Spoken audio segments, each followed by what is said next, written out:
이스라엘이여, 너는 행복한 사람이로다. 아멘. 이 시간은 사사기 17번째 시간입니다. 엘론과 압돈.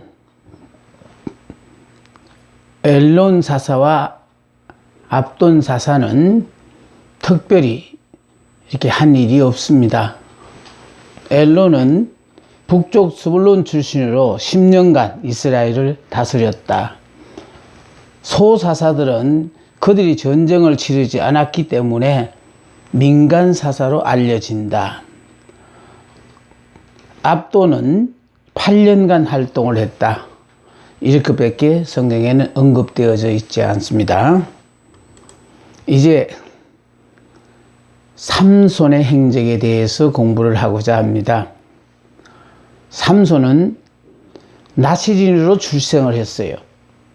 나시린으로 출생을 했는데 이스라엘의 반역과 블레셋의 침략이에요. 이스라엘의 범죄함으로 블레셋의 압제를 받음. 그러니까 사사기는 범죄함으로 말미암아 징계를 받고 징계 중에 하나님 앞에 회개하고 간구함으로 말미암아 이제 그들을 구원하시기 위하여 그들과 같은 처지에 있는 한 사람을 하나님이 붙잡고 사사로 세우셔서 그들을 구원하시는 거예요. 그런데 사사기의 내용은 이들이 범죄하고 징계받고 구원받고 다시 망각하고 그래서 다시 범죄하고 이렇게 반복되는 역사가 사사기는 7번 있다라고 얘기를 드렸는데 바로 이스라엘이 하나님 앞에 또 범죄함으로 말미암아 이제는 블레셋의 압제를 당하게 하나님이 만드셨다는 거예요. 자, 그래서 이스라엘이 범죄함으로 블레셋의 압제를 받음. 단순히 여러분 이걸 이렇게 읽는 것으로 끝나면 안 돼요. 현재 내가 처해 있는 상황에서 한번 생각해 볼 필요가 있다고요. 다시 말해서 우리가 오로지 하나님만을 바라보고 믿음으로 살아야 될 사람들이, 그러니까 나 자신도 모르는 가운데서 세상적인 가치관에 의해서 휘둘리게 되어져서 하나님을 떠나게 되어짐으로 말미암아 혹시나 하나님께서 나를 깨닫게 해 주시기 위하여 허락하신 징계는 아닌가라는 것을 우리는 사사기를 통하여 공부하면서 현재 내 삶의 위치가 어떠한가를 분명히 확인하고 가야 될 필요가 있습니다. 자, 여호와의 사자는 마노아의 아내에게 삼손의 출생을 알렸습니다. 또 여호와의 사자가 잉태하지 못하는 마노아의 아내에게 나타나 아들을 낳으리라고 예고했습니다. 낳을 수 있는 사람이 낳는 것은 누구든지, 즉 육의 사람이라면은 할 수 있는 일이다라는 뜻이에요. 그러니까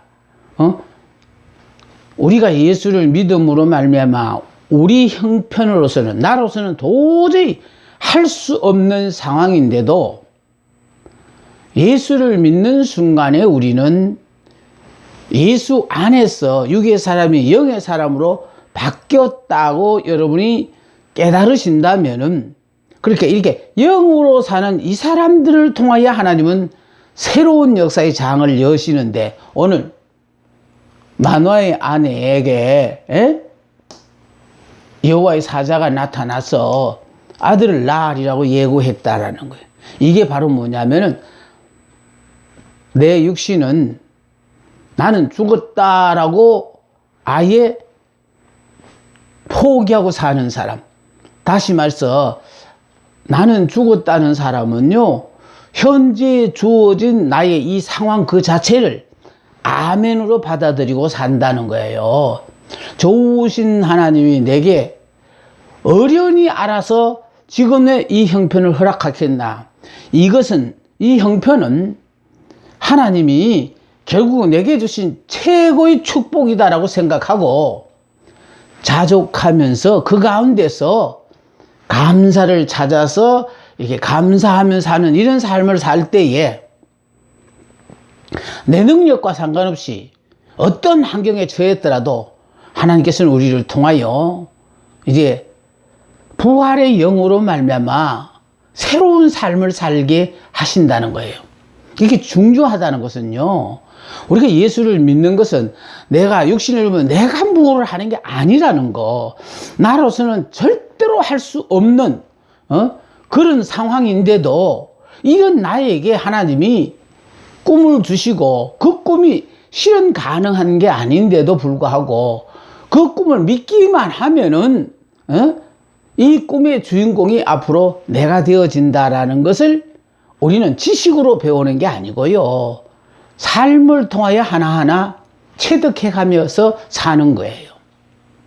다시 말해서 육체적으로는 자녀를 낳을 수 없는, 즉 자녀를 낳지 못하는 성녀에게 하나님이 찾아오셔서 성령으로 약속으로 아들을 낳으리라고 함으로 말미암아 그래서 낳는 자녀는 성령께서 역사하셔서 그 자녀를 낳게 하셔요.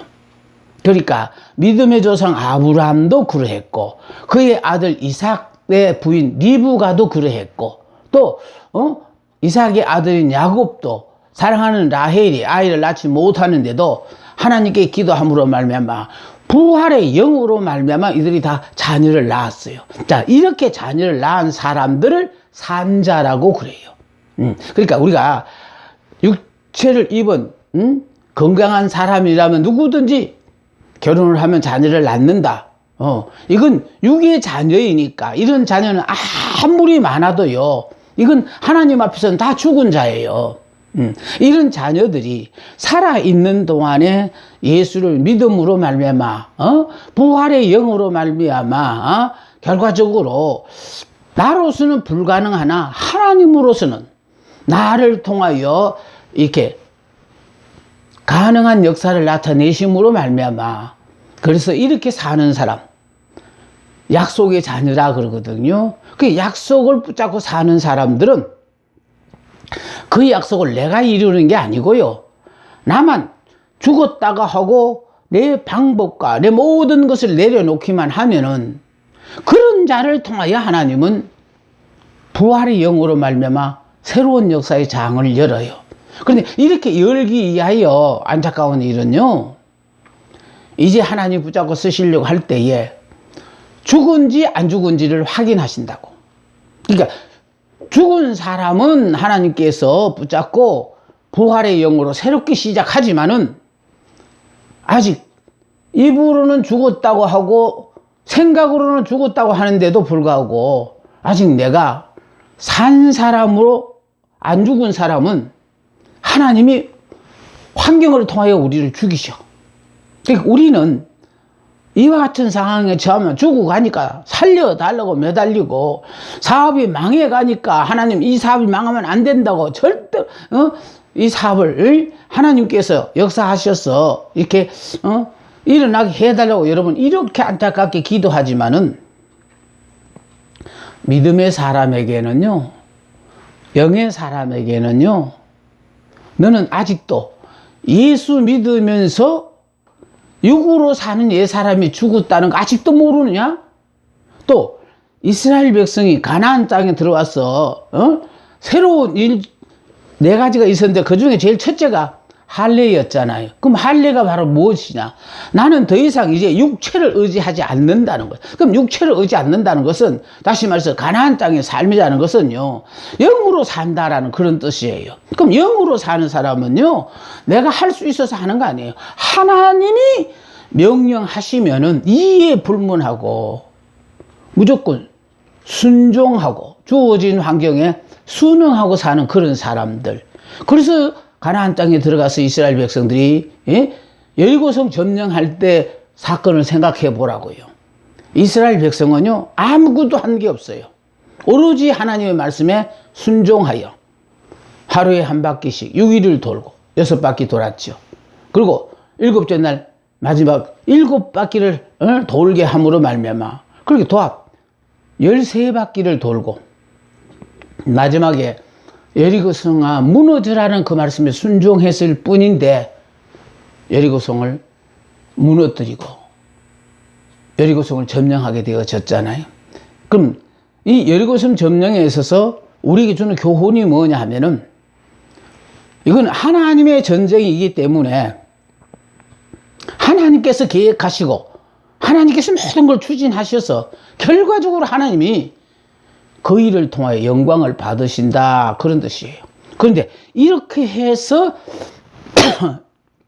결과가 나왔을 때 내가 안 죽은 사람은요 내가 했다고 착각을 하는 거예요. 그래서 하나님은요 이스라엘에게 아무 소리도 하지 말고 말없이 이 성을 6일 동안 하루에 한 바퀴씩 7일째는 마지막 7바퀴를 한꺼번에 돌게 함으로 말미암아 13바퀴를 돌았는데 13바퀴를 도는 것도 그렇습니다. 이거 뭐 이렇게 7일씩 걸려가면 돌아 13바퀴 돌 바에는 그냥 하루에 다 13바퀴 돌고 끝나고 말죠. 이런 것들이요 우리가 생각한 데는 이게 좋다라고 생각하지만 하나님이 원하시는 것은요 이해하고 순종하라는 게 아니고 결과 보고 믿으라는 것이 아니고 오로지 하나님의 말씀이니까 의심하지 말고 그렇게 믿음으로 사는 사람은 그걸 믿으라는 거예요. 그래서요 믿음으로 사는 사람은 이스라엘이여 너는 행복한 사람이로다. 아 이거는요 제가 만든 말이 아니에요. 성경의 말씀이에요. 그리고 모세가 죽기 전에 이스라엘 백성들에게 마지막으로 빈 축복의 말씀이에요. 다시 말해서 하나님의 자녀로서 영적인 이스라엘이 되어진 사람에게 하나님이 우리에게 축복하신 말씀이거든요. 그래서 내가 영의 사람만 되어지면 이스라엘이요. 또 이렇게 이스라엘로만 살면 너는 행복한 사람이야. 왜 그러냐니까 내가 알아서 모든 걸 챙겨가지고 행복하게 사는 게 아니라 내게 필요한 모든 것을 하나님이 다 허락하신 것을 살아가며 내 영안을 자꾸 열게 하고 깨닫게 해줌으로 말면 야 이게 이미 나를 위하여 다 이런 복이 와 있었네. 근데 나는 이걸 보지를 못해가 지금까지 복가 주었다고 그렇게 불평하고 원망했는데 참 내가 미련했구나 이런 거 깨닫는 거예요. 그래서 중요하다는 것은요 나을 수 있는 사람 앞에 와가지고 낫게 한다는 뜻이 아니에요. 잉태하지 못하는 여자 성녀에게 찾아왔어. 하나님은 아들을 약속하셨어요. 그러니까요 지금 우리의 처해 있는 형편이요 행복자 뭐 행복자로 사시는 분도 계시겠지만은 그러나 도저히 내 형편만은 행복자라고 내 입술로 고백하려고 해도 쑥스럽다. 내가 이런 처지에 있는데 행복자라고 고백을 한다고 아마 그래서 용기가 안 나서 고백하지 못하고 믿지 못하는 사람 많을 거예요. 믿을 걸 믿는 건 믿음 아니에요. 믿지 못하는데 하나님의 말씀이니까 믿는 거잖아요. 그러니까요 믿는 것도 내가 막 애를 써서 믿는 거 아니에요. 나는 믿을 생각도 안 했는데 듣는 순간에 믿어주는 거를 그걸 어떻게 하나요? 그러니까 이건 무슨 뜻이냐? 믿음은 하나님의 주신 선물이에요. 자격이 있어 받는 거 아니에요. 하나님이 그 사람을 향한 아름다운 계획이 있는 사람은 그 말씀을 듣자 그게 내 말로 받아들여지는 거를 어떻게 그걸 갖다가 거부할 수가 있겠습니까? 12년 동안요 혈루병으로 고생하던 여인이 그러니까 12년 동안 세상적인 방법으로 다시 말해서 명약, 명의 할 수 있는 모든 방법을 다 동원하여 이 병을 고치려고 얼마나 애를 썼어요. 애를 썼는데 성경에 이렇게 나와요. 가산 다 탕진하고 가산을 다 탕진하고 이제는 한마디로 말해서 모든 가족들이 이 여인 때문에 피해를 보고 있다는 뜻이에요. 그래서 죽을 날만 기다리는 이 12년 혈루병 여자 예수 믿은 사람이 아니에요. 그런데 어느 날 자기 귀에 들려오는 소식이 그분은 병자를 고치시고 죽은 자도 살리신다는 소문이 들려오는 그 소문에 의하여 예수님이라는 이 분에게 내가 가서 그분의 옷자락에 손만 대도 낫겠다는 믿음이 생겼다는 거예요. 그러니까 누구한테 배워서 아는 거 아니에요. 지금까지 자기가 살아오면서 깨달아 안 것이 바로 무엇이냐면은 이 세상에는 믿을 게 하나도 없다는 거예요. 명약도 소용없고 명의도 소용없고 세상에 방법이 있다는 건 다 해봤는데도 아무 효용도 없고 점점 위중해지는 차에 예수님이 소문을 들었다는 거예요. 그래서 세상에 붙들기 없다는 것을 본인이 깨닫고 나니까 이상하게 자기가 직접 본 일도 아니요. 그런데 들려온 소문에 의하면은 이분에게 가서 그분의 손은 감히 혈루병이라는 부정한 병을 앓고 있으니까 손으로는 그분을 붙잡지를 못할 망정이라도 그분의 옷자락에도 내가 살짝 스치게만 해도 내 병이 나을 것 같은 믿음이 어느 순간에 이 여인에게 있더라는 거예요. 그래서 12년 혈루병으로요 정말 하혈을 하며 산 여자가 무슨 살인들이 있겠습니까? 완전히 피골이 상접한 그 여인이 자리에서 일어날 때부터 현기증이 나고 도저히 걸을 수도 없는 그런 상황이었겠죠. 그럼에도 불구하고 이 믿음을 붙잡고 정말 이 믿음대로 되는지를 확인하기 위해서 많은 무리까지 헤집고 들어가서 그 예수님의 옷자락을 만졌다는 그 자체. 근데 만지는 그 순간에 혈루의 근원이 마르고 나았다는 거 아닙니까? 이 여인이 이렇게 낫기 위하여 40일 금식 기도를 한 것도 아니고 지금까지 열심히 교회를 다니던 사람도 아니에요. 이제 처음 나온 사람이에요.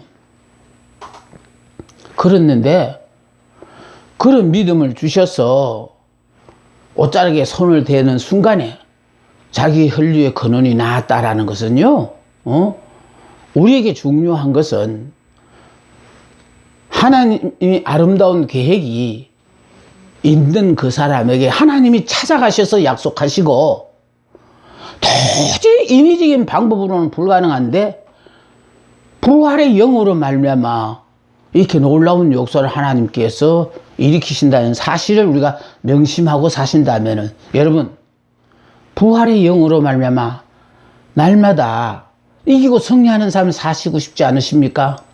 그렇다면 지금 먼저 점검해야 될 일이 있어요. 내가 지금 죽었나 안 죽었나 확인하세요. 다시 말해 말인즉슨 예수 믿는 순간에 나는 죽었어 하면서도 아직도 내가 원하는 대로 살기를 바라고 있다면 안 죽은 사람이에요. 이러면 안 죽은 사람에게는 부활의 영이 도대체 역사를 할 수가 없어요. 육이 죽어야 영이 역사하는데. 그런데 우린 죽지 않고 죽은 것으로 여러분 나름대로 간주하고 왜 부활의 역사가 내 삶 속에는 없느냐고 하는데요. 우리 하나님은 여러분이 죽었다고 하는 사람에게는요, 아예 죽었는지 안 죽은지를 확인을 하셔. 다시 말해, 확인을 함으로 말미암아, 확인 사살. 예수님 십자가에 못 박혀 죽으셨는데도 로마 병든지 옆구리 창으로 콱 찔러오르고 물과 피를 쏟으셨지요. 그게 바로 확인 사살이에요. 완전히 죽었으니까 장사를 지냈죠. 그러니까 이게 죽은 예수님이 부활하신 것은 이제 육으로서는 불가능한 것을 완전히 본인도 인정할 그때 드디어 이제 성령께서 그 사람의 삶의 주관자가 되셔서 새로운 역사의 장이 펼쳐지는 거예요. 여러분, 우리는 내가 죽으면은 부활할 능력이 없으니까 죽을까봐 걱정되시죠? 아직 여러분은 옛사람이요 육의 사람입니다.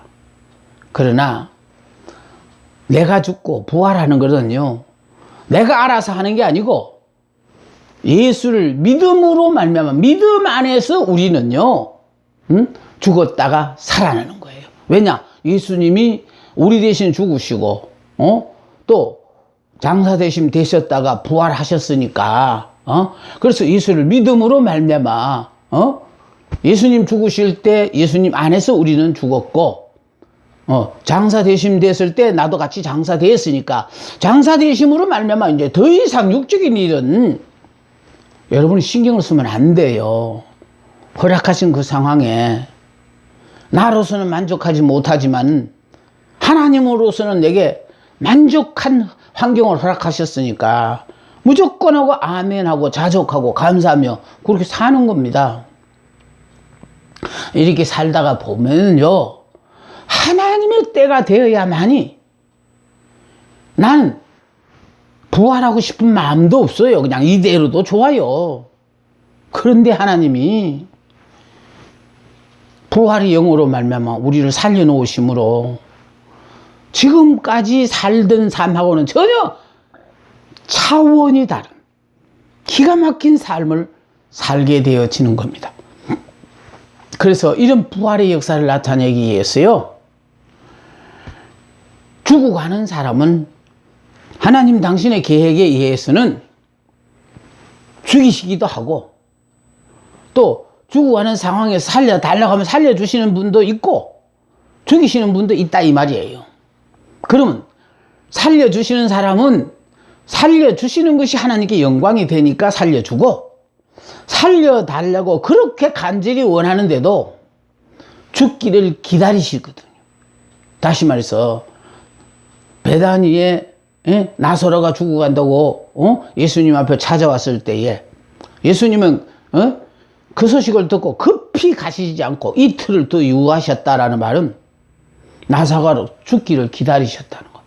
왜냐하면 이제 죽어야만이 옛사람은 죽고 이제 부활의 영으로 새 사람으로서 이제 새 삶을 살게 되어지니까 부활의 영으로 살게 되어지는 이 삶을 위해서라도 나사로가 죽기를 기다리셨다니까요. 그리고 죽은 지 나흘이 되었을 때 그 무덤으로 찾아가신 거예요. 그래서 마르다가 뭐라고 그럽니까? 죽은 지 나흘이 되었습니다. 뿐만 아니라 시체의 냄새까지 납니다. 이게 무슨 뜻이에요? 이미 장사되심이 되었다는 뜻이에요. 도저히 부활은 불가능하다 이런 뜻이에요. 그런데 예수님이 오셔서 뭐라고 말씀하셨어요? 첫 일성이 마르다에게 내 오라버니가 다시 살아나리라. 뜬금없는 소리 같죠? 아니 죽고 간다고 도와달라고 간구할 때는 오시지도 않고 죽어서 장례를 치러가지고 이제는 살릴 방법이 없다고 생각하는데 내 오라비가 살리라. 그러니까 이 말을 했을 때 마르다와 마리아 뭐라 그랬습니까? 예, 먼 후일 주님 오실 때 그때 부활이 있는 것을 믿겠습니다 하고 먼 후일로 생각했어요. 그런데 중요한 것은요, 우리에게 먼 후일은 아무 의미 없어요. 오늘이 문제죠. 오늘 항상 오늘 행복해야 내일도 행복하지, 오늘 불행한 사람이 내일 갑자기 행복해질 수 없거든요. 그러니까 우리는 하루하루 행복하게 살다 보면 하루가 한 달 되고 한 달이 1년 되고 1년 2년 하다 보면은 그래서 죽는 날까지 행복하게만 살다 죽는 거예요. 그래서 우리는 하나님이 말씀하시기를 결국은 내 오라버니가 살리라 하더니 무덤 앞에 돌을 옮겨 놓으라고 하잖아요. 예수님이 무덤 앞에 돌을 옮겨 놓으라. 자, 근데 돌을 옮겨 놓는데도 한번 저는 이 말씀을 생각할 때마다 생각나는 게 뭐냐면은, 아니 예수님이 그냥 돌을 옮겨 놓고 그냥 죽은 나사로를 살려주시면 되지, 이걸 굳이 마르다와 마리아 가녀린 여자에게 옮겨라 하는 그 자체가 좀 과한 것 같다. 저는 그런 생각을 했어요. 그런데 그걸 옮겨놓으라는 말 자체가 뭔지 알아요? 다시 말해서 오라버니가 살아날 것이라고 믿으면은 부정적인 생각을 네가 버리고 무덤 앞에 갈아놓이는 건 부정적인 생각이거든요. 그러니 우리는 해보지도 않고 불가능하다 하고 아예 포기해버린 사람이 많아요. 믿음으로 산다는 사람이 포기를 하다니, 나로서는 불가능해요. 맞습니다. 그런 게 많아요. 우리로서는. 그러나 하나님은 전지전능하신 분이라 뭐든지 하실 수 있어. 근데 그분이 하시겠다는데, 그래서 바로 내게 능력 주시는 자 안에서는 우리가 모든 일을 할 수 있는 거예요. 하나님이 하시면 다 하는 거예요. 우리가 하나님을 믿는다고 하면서 이것마저도 안 믿어요. 하나님이 하셔도 이걸 못한다. 왜? 죽어서 이미 냄새가 나는데 무슨 죄가 너 이걸 살려내나. 그런데 부정적인 생각을 옮기게 해놔놓고는 무덤을 향하여 나사로에 나와라 하잖아요. 그랬을 때 죽은 나사로가 수족을 통인 채 나왔다고 했습니다. 다시 말해서 저는 이 말씀을 생각할 때도 이것도 생각해요. 왜 하필이면 무덤 앞에 오셔가지고 나사로야 나오라는 거는, 나사로이 무덤 앞에 왔으니까 나오라 하면 나사로가 나오는데 왜 굳이 나사로에 나오라 했느냐 하니, 그냥 나오라 하면은 아담 이후에 죽은 모든 사람이 다 나오면 큰 혼란이 일어나니까. 그래서 내 소리라고 들려지는 그 사람, 내가 이름을 부르는 나사로, 너만 살아나오라는 거예요. 이 말씀을 전하면서도요, 지금 이 말씀을 은혜 받은 사람 맡긴지만은 저 말씀은 천본을 나들으라고 하시는 말씀이다. 이게 들리는 그 사람을 살려낸다는 거예요. 그러니까 아무리 좋은 약속의 말씀이라도요, 내가 안 믿으면 믿음의 역사는 기대할 수가 없어요. 그래서 다른 사람은 몰라도 오늘도 선포되는 저 모든 말씀이 내가 못 깨달으니까 또 계속해서 같은 말씀을 하시는 거다. 근데 사실은요, 여러분이 말씀을 따라 자꾸 변해가면 언제든지 들으면 이 말씀이 새로운 말씀이 돼요. 이스라엘은 행복한 사람이라 이걸요, 아까도 고 지금도 고 내일도 고 계속 들어도 이 말 들을 때마다 내가 막 살아나요. 근데 여러분이 육의 사람이면요, 이스라엘은 행복한 사람 말씀 들으면서부터 아이고 참 지겹다, 정말 수천 번을 들었네. 또 아이고 참 내 형편이 이 꼴로 사는데 무슨 행복자로. 하나님 말씀 자체를 안 믿으니까 그 역사가 나타날 턱이 없어요. 그러니까 중요한 것은요, 우리가 우리 자신으로서 할 수 있을 때 하게 하는 게 아니고, 나로서는 도저히 할 수 없을 때를 기다렸다가 하나님의 능력으로 이 일이 이루어지게 하시는 것이 하나님이 우리를 선택하신 이유예요. 그래서 이 하나님께서 당신의 아름다운 계획이 계셔서 지금 마노아의 아내에게 삼손의 출생을 알려주셨어요. 여호와의 사자가 잉태하지 못하는 마노아의 아내에게 나타나 아들을 낳으리라고 예고했습니다. 지금 여러분들 앞에 하나님은 너희는 행복한 사람이라고 약속하시고, 이 약속의 말씀의 주인공들로 여러분을 만드시려고 계획하고 계신 거예요.